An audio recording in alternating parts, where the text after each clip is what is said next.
तीसरा, अघोर साधना में भगवान शिव पर मदिरा का भोग लगाया जाता है, मगर ये आवश्यक नहीं है कि अघोरी स्वयं भी भोग लगावे। जैसा मैंने बताया था आपको कि मदिरा का अर्थ शराब नहीं होता।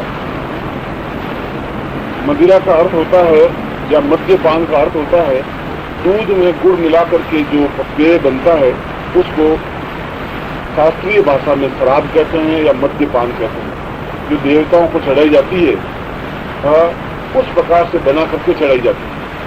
मगर पिछले कुछ योगियों ने अपने स्वार्थ के लिए मूल जो शराब, विस्की और जिन और रिन और जो कुछ भी होती है उसको ही चढ़ाना शुरू कर दिया।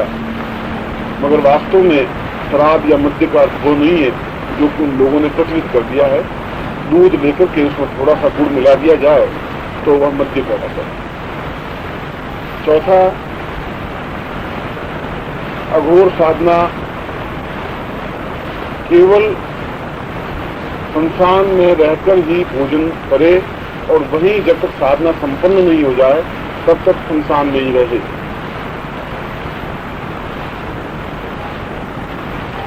और पांचवा, वह निर्द्वंद्व हो, निश्चिंत हो, निर्मुक्त हो, निर्भय हो।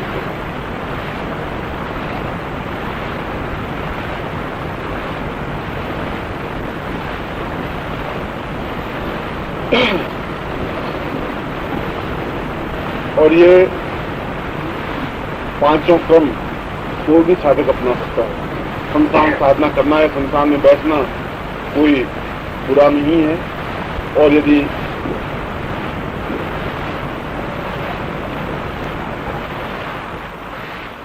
आपको अवसर मिले तो कभी जरूर 2-4 घंटे 6 घंटे संस्थान में बिताने चाहिए। उससे भय समाप्त हो जाएगा हमेशा के लिए, क्योंकि इंसान को बिना जगाए किसी प्रकार का भय नहीं होता। विशेष मंत्रों से जगाने पर ही इंसान भययुक्त और आमोद युक्त बन सकता है। मगर नॉर्मल वे में यदि रात को 12 बजे भी जाकर बैठ जाए तो न कोई भूत आएगा न आपका गला पकड़ेगा।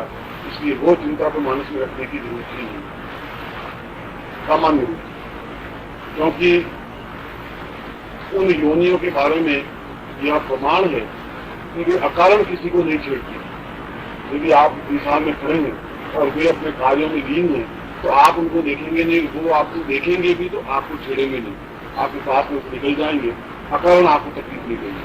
तो कोई योनि, कोई सांप, कोई जंतु मनुष्य को व्यर्थ में तकलीफ देता ही नहीं। तो मनुष्य तकलीफ देता है तो वे उसका प्रतिशोध जरूर लेते हैं। इसलिए इंसान साधना अपने आप में कोई दुष्कर साधना नहीं है और अघोर साधना के माध्यम से केवल 8 घंटे में भगवान शिव साहित्य हो सकता है।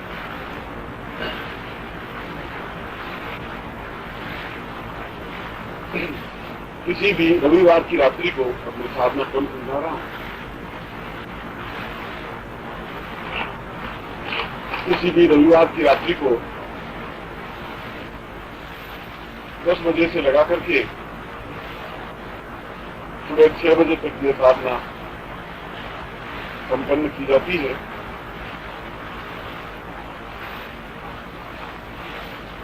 इसमें ताजे जले हुए मुर्दे की भस्म ललाट पे और शरीर के 5 अंगों पर लगानी चाहिए।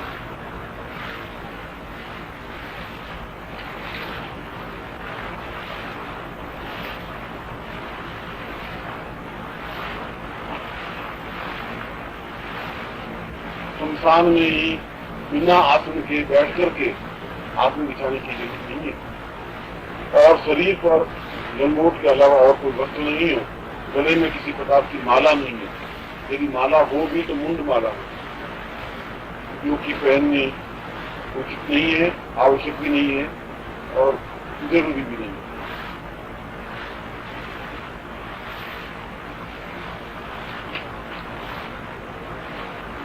इसके बाद अपने चारों ओर लोहे की कील से एक घेरा बना लेना चाहिए जो लगभग 1 मीटर लंबा 1 मीटर चौड़ा होना चाहिए।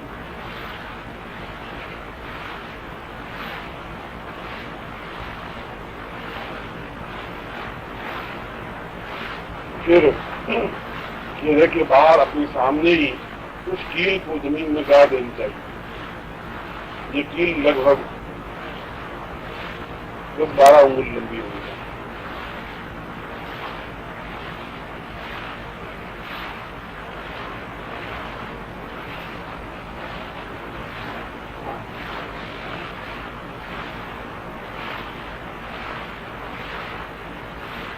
फिर उस घेरे में बैठ करके निम्न अघोर आसन खीलने का मंत्र पढ़ना चाहिए। यह जो पहले मंत्र बता रहा हूँ, ये आसन खीलने का मंत्र है। आसन खीलने का मतलब है जहाँ आप बैठे हैं वहाँ कोई आपको परेशान नहीं करेगा, उसको आसन खीलना कहते हैं।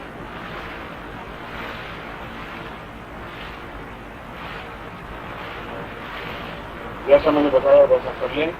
उसके बाद में आपके पास जो भी सामग्री हो वो आप अपने सामने रखें, साथ में रखें।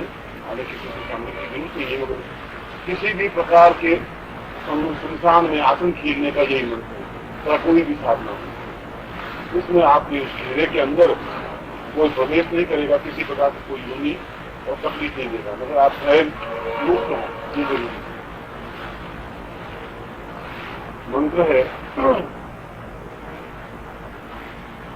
ओम ओम नमो वैताल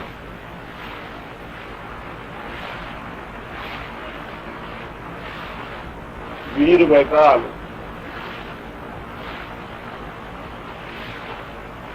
बावन भैरू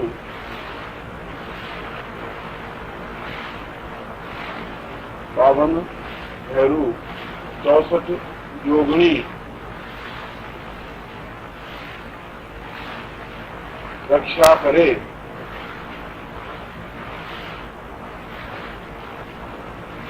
फल बांधू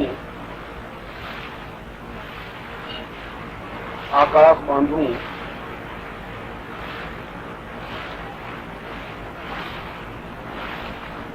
धरती 10 विश्व बांधू।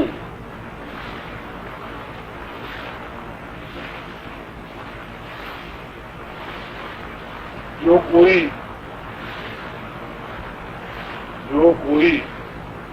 कान चूके, जो कोई कान माने सौगंध, और कान सब लिखना है, सौगंध नहीं लिखना। जो कोई कान चूके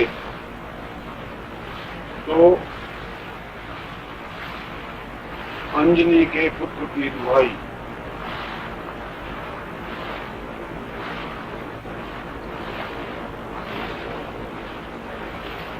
ये मंत्र लगभग 20 या 21 बार बोल करके जो सामने कील गाड़ी है उसके ऊपर अपने दाहिनी एड़ी को पटकना चाहिए 20 बार या 21 बार।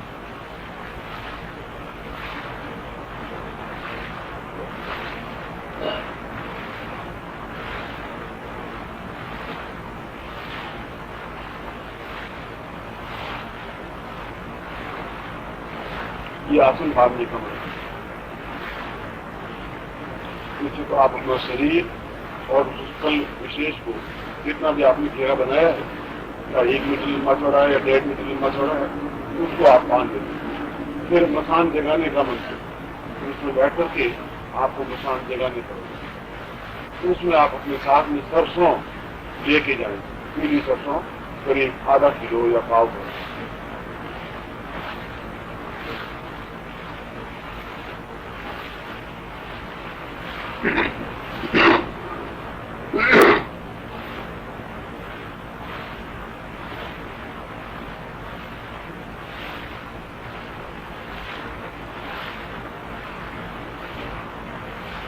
यह मंत्र 3 बार बोलना है और सरसों अपने चारों ओर बिखेरते रहना है। पर इस बात का पूरा ध्यान रहे कि सरसों आपके घेरे के अंदर नहीं पड़ना चाहिए।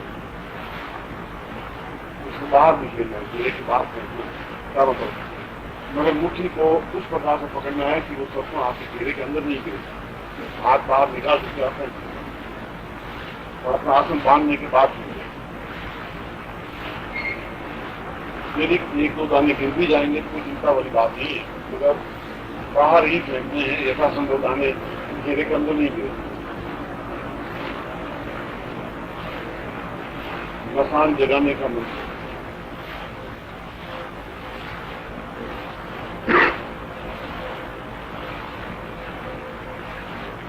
ओम नमो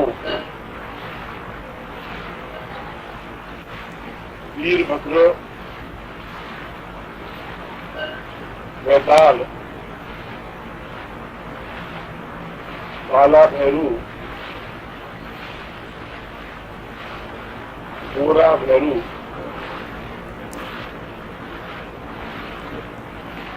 पगे पगे घुंघरा बांध जागे, पगे घुंघरा बांध जागे और जगावे,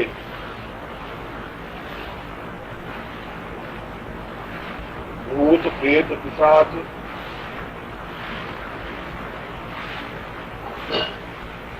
नाचे और नचावे,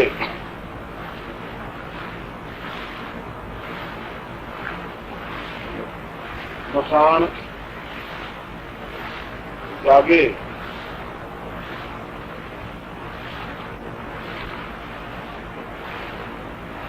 मसान जागे, उस्मान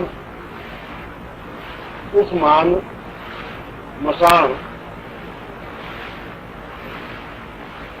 शीलिया मसान,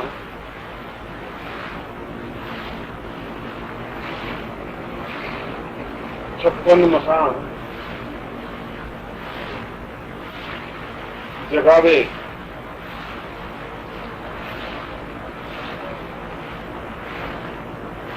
जो न जगावे, जो न जगावे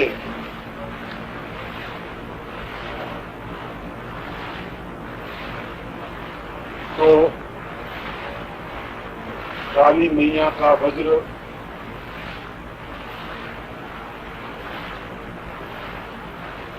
छाती पर झूले,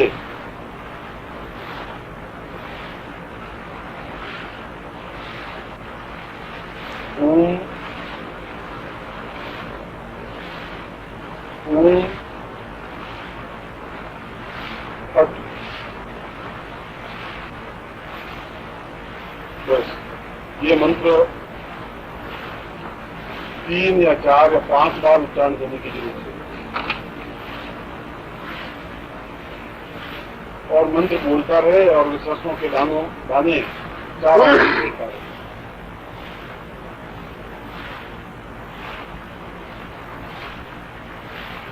जिंदगी में एक बार ऐसा आप करें अवश्य, मगर जब आपका आत्म बहुत मजबूत हो जाएगा। ये मकान जगाने का मंत्र है। फिर आपको सिनेमा की कोई रीलें दिखाई देंगी, सभी तरह के पिक्चर, आपको कुछ पैसे खर्च करने की जरूरत नहीं। जैसा भी चाहेंगे दृश्य वैसे बस दिखाई देगी। कुछ भी मुंडमाला पहनी हुई भी और बड़े सही और गंदे तरीके से कार्य करते हुए और पर उनकी मस्ती है, ये उनका संसार है। इसलिए आप तो बस निर्लिप्त भाव से देखते रहें बस करें। फिर अघोर मंत्र में आपको दे रहा हूं।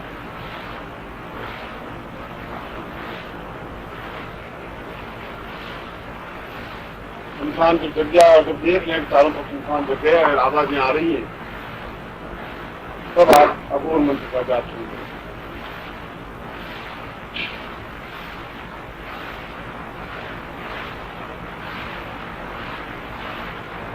ओम नमो अघोर देवाय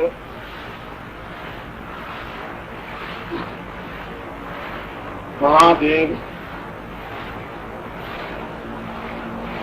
घोर रूप, महादेव घोर रूप, घोर रूप,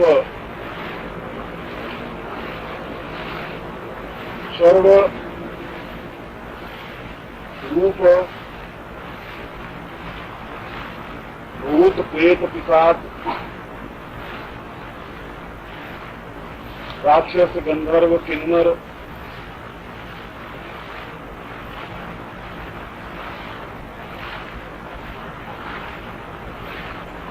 देव,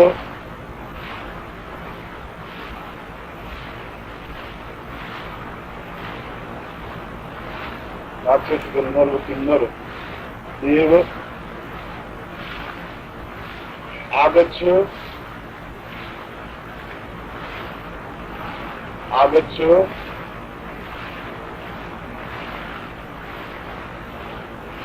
नमः। यह सागर संयुक्त मंत्र है और अघोर मंत्र इसको कहा जाता है। अघोर मंत्र कई है मगर इसका नाम भी अघोर मंत्र है, सिर्फ दर्शन के लिए। मगर इस साधना में प्रातः लगभग 4, 4:15 के आसपास शिव के दर्शन हो सकते हैं, मगर वे महादेव के दर्शन नहीं होंगे, भूतनाथ के दर्शन होंगे। इसलिए वैसे ही महादेव जटा बिखेरी हुई,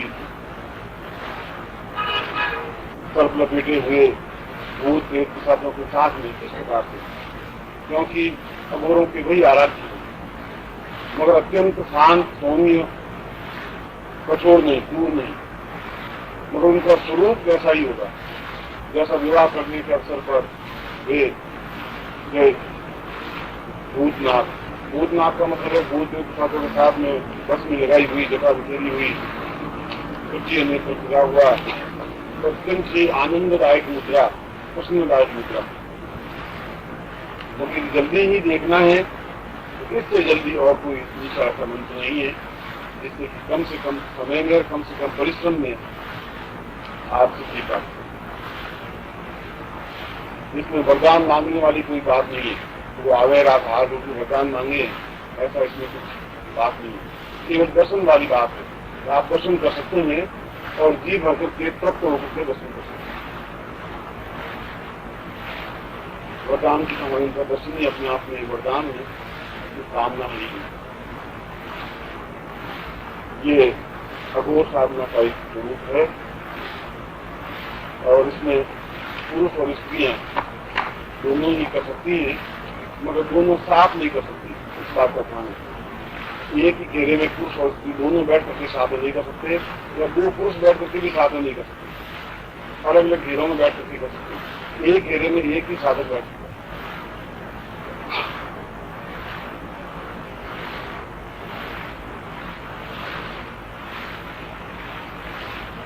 इस साधना में कोई खतरा नहीं है किसी प्रकार का, और पूरा खतरा है भी। यदि आपका मन मस्तिष्क कमजोर है तो खतरा है, और यदि आप स्ट्रॉन्ग विल के हैं तो कोई खतरा नहीं है। मगर आप अपने मन को समझाएं कि बहुत स्ट्रॉन्ग विल का हूं, उससे कुछ होगा नहीं, क्योंकि दृश्य देखने के बाद आदमी अच्छा आदमी विचलित हो जाता है, घबरा जाता है। इसलिए अभ्यास के लिए आप इंसान घूमने के लिए 2-4 दिन पहले जाएं, दिन को जाएं, फिर कभी शाम को जाएं, फिर रात को 8-9 बजे जाएं, फिर कभी 9-10 बजे घूमते हुए आए, तो थोड़ा थोड़ा भय आपका मिट जाएगा। मगर मेरे कहने से नहीं जाए,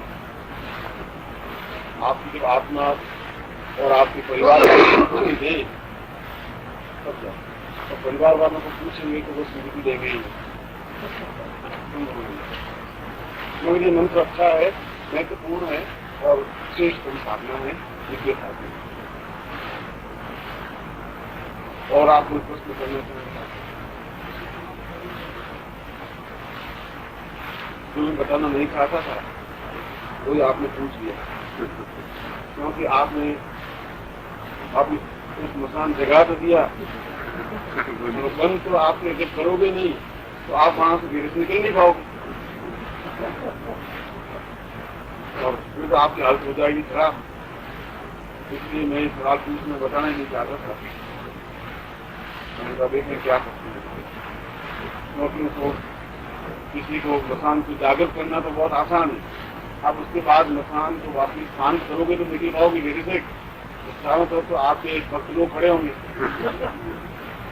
और वो तो अपनी टोली में मिलाने के लिए तैयार है। इसलिए समस्या आ जाएगी।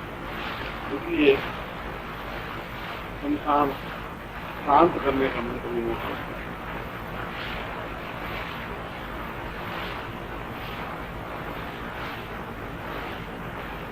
शमशान शांत हमेशा लगभग 4 बजे के आसपास कर लेना चाहिए। इसके बाद ज्यादा समय नहीं लगाना चाहिए। 4 सवा 4 तक कर लेना चाहिए, क्योंकि ब्राह्म मुहूर्त प्रारंभ हो जाता है और ब्राह्म मुहूर्त में कुछ तकलीफ होती है उन योनियों को भी। अगर आप उनको रोके रखेंगे, क्योंकि जगाया हुआ है तो खुद तो वो रोके रहेंगे। इसलिए ब्राह्म मुहूर्त में वे खुद बड़ी परेशान रहती है योनियां। इसलिए लगभग 4 बजे आपको शमशान बंद कर देना चाहिए। 4 सवा 4 तक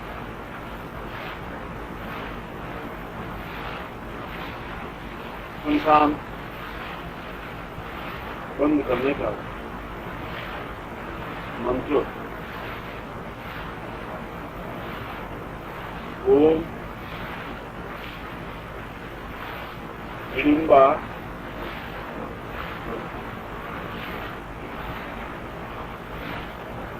राक्षिणी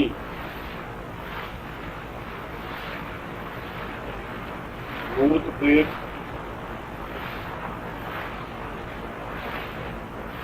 की जननी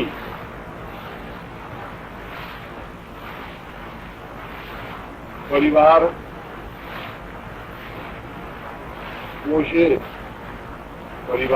पोषे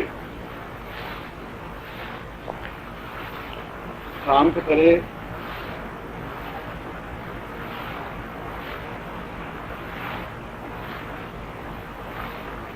स्वस्थान जाए, शांत रहे।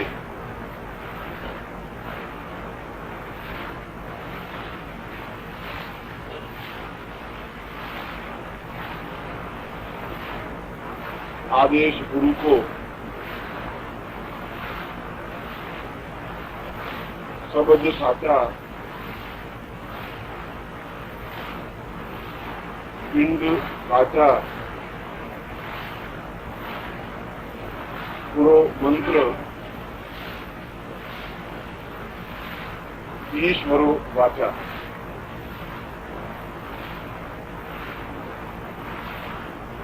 यह मंत्र भी लगभग 5-6 बार बोलना चाहिए और इसको बोलते समय आप जहाँ बैठे हैं वहाँ पर जो बसमी बिछी हुई हो या जो बसमी हो या रेत हो उसको बाहर बिखेरता रहे और ये मंत्र बोलता है। जगाने के लिए सरसों आप बिखेरते हैं और शांत करने के लिए जो बसमी पड़ी है वह बिखेरे और ये मंत्र बोलते हैं।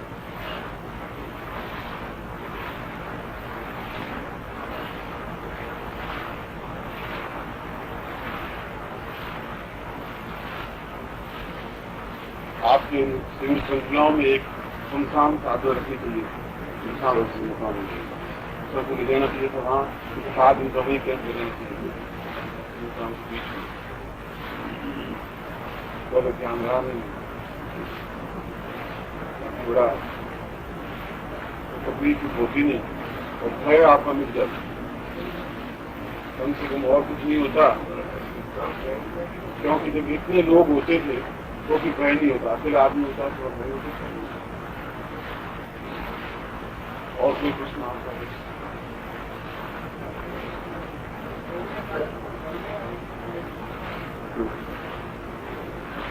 नमः शिवाय मंत्र का जाप में करने हैं।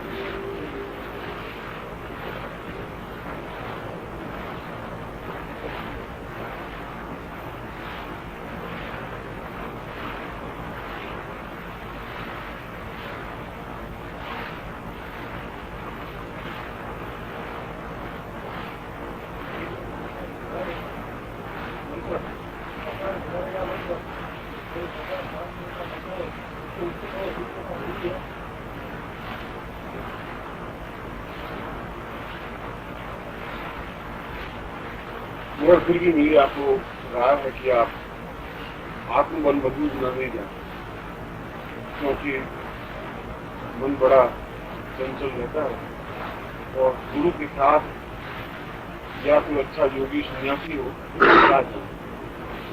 एक दो बार जाने के बाद में जब आप देख लें उससे और कोई भय नहीं महसूस हो तो आप जरूर जाएं, क्योंकि फिर आपको आनंद आने लगेगा। शुरू में भय लगेगा, बाद में आपको आनंद आने लगेगा, क्योंकि बहुत ही एक आपका परिवार वैसा महसूस होगा और फिर एक मित्रता भी बन जाती है। आप नहीं जाते हैं तो फिर वो बुला लेते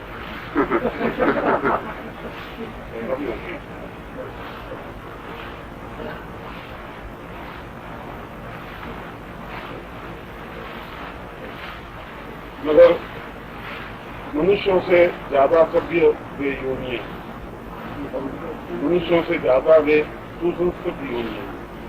मनुष्य तो फिर भी धोखा दे देता है, वे योनियां धोखा तो कम से कम नहीं देती, या मार देंगी या बचा देंगी, धोखा नहीं देंगी। यदि आप उनको नुकसान पहुंचाएंगे तो आपको खत्म कर देंगे। यदि उनमें ताकत ज्यादा है तो, और आप में ताकत है तो आप उनके खत्म कर देंगे, और या फिर वो आपको अधिक हेल्पफुल होंगी, मगर वो आपको धोखा नहीं देंगी। यहाँ पर तो मनुष्य को धोखा दे सकता है।